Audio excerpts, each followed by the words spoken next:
Hoje, especialmente as moças, né? Leem Crepúsculo e ficam emocionadas. Mas é legal, o vampiro ele é respeitador. Ele quer casar com a moça e ele respeita a moça. Veja que bom, né? Tem princípios ali. O diabo não é bobo, gente. Ele mistura as coisas. O pano de fundo é o quê? Vampirismo. E vampirismo é demoníaco também, não é? E a moçada lendo aqueles livros, que é uma literatura que entretém mesmo, né? E a Bíblia lá no canto, né? Pesquisa vincula violência na mídia à agressividade em jovens. Afeta ou não afeta? E mais, a constante exposição do erotismo na mídia leva à sexualização precoce. E o sexo sem romantismo e sem compromisso leva à depressão e até à anorexia. Mas você lê sobre isso nas revistas Nova, Cláudia, que só fala em sexo, mas não fala disso? Nunca vi isso. Por que o brasileiro é um povo que se diz... Isso eu li, pesquisas. 50% dos brasileiros se dizem insatisfeitos com a sua vida sexual. Se é um povo tão... carnavalesco, festeiro, né? É um povo tão aberto para essas coisas, não dizem as revistas? Parece que todo mundo no Brasil é feliz, né? Não, metade dos brasileiros se dizem insatisfeitos com a sua vida sexual. Tem alguma coisa errada? Fazem tanto, mas estão tão insatisfeitos? Parece que a quantidade não é o problema. A pesquisa diz que falta de romantismo e compromisso. Onde é que você encontra com segurança? Se não encontra é porque os casais não estão bem. Mas se é um bom casamento, acabei de dar a resposta. Onde é que você encontra isso? Romantismo e compromisso. No casamento, num bom casamento. Não em casamento de pessoas que se suportam, mas pessoas que se amam. Ali, a sexualidade é motivo de alegria. Olha que interessante, quer dizer, que triste. Jovens infelizes recorrem a sexo e drogas. Olha que círculo vicioso. O sexo sem compromisso leva à infelicidade. E o infeliz vai buscar no sexo e nas drogas a felicidade. E o diabo coloca a pessoa numa armadilha fatal, né? Mas... morar junto sem casar causa depressão.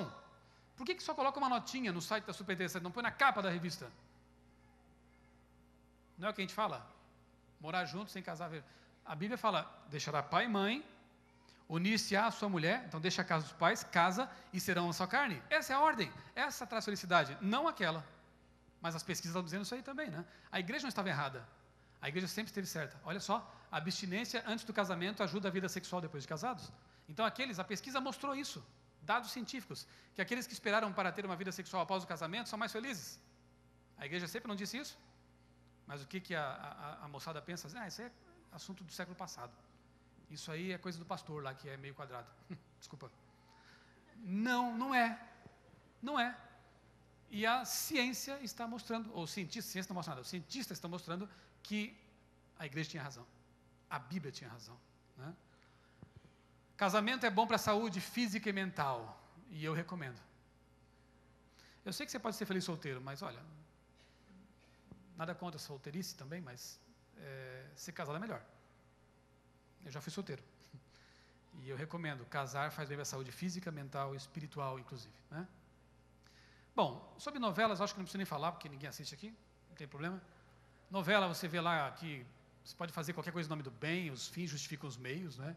Você vê pai traindo filho, irmão roubando mulher de mão, cigarro, bebida e sexo à vontade, destaque ao espiritualismo, homem com várias mulheres, dinheiro acima de tudo, Deus nunca está em primeiro lugar, crentes, quando aparecem, são ridicularizados, relacionamentos homossexuais aparecem aí como normalidade. Bom, você que sabe, o pacote está aí, né? Isso aqui mostra a influência, né? Estudo do BID relaciona novelas com divórcios no Brasil. Eles perceberam que onde o sinal da Globo está chegando, os divórcios estão aumentando. Interessante, né? Não afeta? Olha lá, ó, pode, então eu vou separar seu traste, vai embora. O mal das comédias românticas também, né? Eu falava que quando eu lia gibis eu ficava mal, né? Sabe por quê? Eu lia lá o Superman. Daí acabava o gibi, de ler o gibi, eu olhava para mim, eu não consigo voar, não tenho super força, não faço nada disso aí, que vida triste. O mesmo efeito acontece com filmes, novelas e comédias românticas, por exemplo, né? O moço assiste uma comédia romântica, ele assistiu porque ela pediu e tal, e aí termina o filme, ela olha para o mocinho lá, olha para o namorado, para o esposo, para o noivo, nada a ver com ele. E se frustra. Aquilo não é a vida real continua. Vai ter momentos de alegria, de tristeza, vai ter momentos em que seu querido vai ser um sapo, mas também vai ser um príncipe em outros momentos, não é? Essa é a vida. Mas a ilusão da mídia traz esse desconforto, né? Olha os títulos de novelas, alguns, né? Desejo Proibido, é coisa boa, será? Pecado, da cor do pecado. Paraíso Tropical, a personagem principal era uma prostituta. Não sei o que, intrigas ali. 7 pecados, 2 caras, coisa boa, né? Isso aí. Eu me recuso a comentar. Acho que não precisa, né? Deixa para lá. Ali você encontra argumentos filosóficos, discussões importantes, né? Vale a pena acompanhar esses caras aí. E a vida deles talvez valha mais do que a sua, né? Porque alguns param e se emocionam com aquelas vidas da novela, do filme e desses aí, e esquecem até da sua própria vida, né? Será que vale a pena? Bom, a Bíblia diz que as más companhias pervertem os bons costumes. Então, um minutinho só, mais. Aí eu dou os últimos conselhos aqui. As más companhias pervertem os bons costumes. Você quer ter aquelas companhias? Ou as boas companhias que Deus propõe? Você vai ser influenciado. A Bíblia diz isso. O companheiro dos insensatos se tornará o quê? Mal. Não tem jeito. Se você me disser com quem você anda, o que você assiste, por onde você navega, o que você escuta, eu vou dizer quem você é. A Bíblia diz, né? A mente humana, diz Ellen White, fica raquítica. O que é raquítico? Fraquinho, débil, magrinho. A mente humana fica raquítica e debilitada quando se ocupa apenas de assuntos triviais, sem valor, não se elevando nunca acima do nível das coisas temporais e sensíveis para apreender os mistérios do invisível. O entendimento é gradualmente levado à altura dos assuntos com que está constantemente familiarizado. Aquilo que você pensa, você vai ser, né? Se fosse para escolher entre esses dois venenos, eu faria a escolha pelo da esquerda. Sabe por quê? Porque apesar de a Coca-Cola ter água gaseificada, ácido fosfórico com pH 2,8, bem ácido, muito açúcar para mascarar o amargor do ácido fosfórico, e cafeína, que tem malefícios já comprovados, isso aí ainda eu consigo eliminar do meu organismo, se eu fosse usar. Agora, será que o que está à direita ali, que tem nudez, erotismo, humor baixo, valores distorcidos e futilidade, eu consigo tirar da minha mente? Então, eu repito, se fosse para escolher, eu não quero usar nenhum dos dois, mas se fosse para escolher, eu ficaria com o veneno da esquerda, porque aquele meu corpo ainda dá um jeito de eliminar, o outro fica lá. Sabiam que até hoje, se eu quiser, eu consigo arrancar do arquivo da memória uma música que dura 8 minutos, chamada Faroeste Caboclo? Está lá. Que tristeza, né? Ocupando espaço no meu HD. Se eu vacilar, o inimigo pode trabalhar com isso. Só com a volta de Jesus é que esse arquivo vai ser formatado mesmo, por Ele. E eu vou ter a mente purificada de novo. Mas até lá, tem um monte de entulho ali que eu tenho que pedir que Deus mantenha no arquivo morto. Está lá. Indisponível, mas está lá. Se eu vacilar em minha comunhão com Deus, volta. Se você não passou por isso, mantenha a sua mente pura. Você não precisa passar por isso. Mas se você já passou, busque a Deus. Ele pode ajudá-lo a superar essas coisas. O diabo quer fazer isso com a gente, ó. Fique em guarda, soldado de Deus, né? E aí o diabo começa a nos fazer dormir.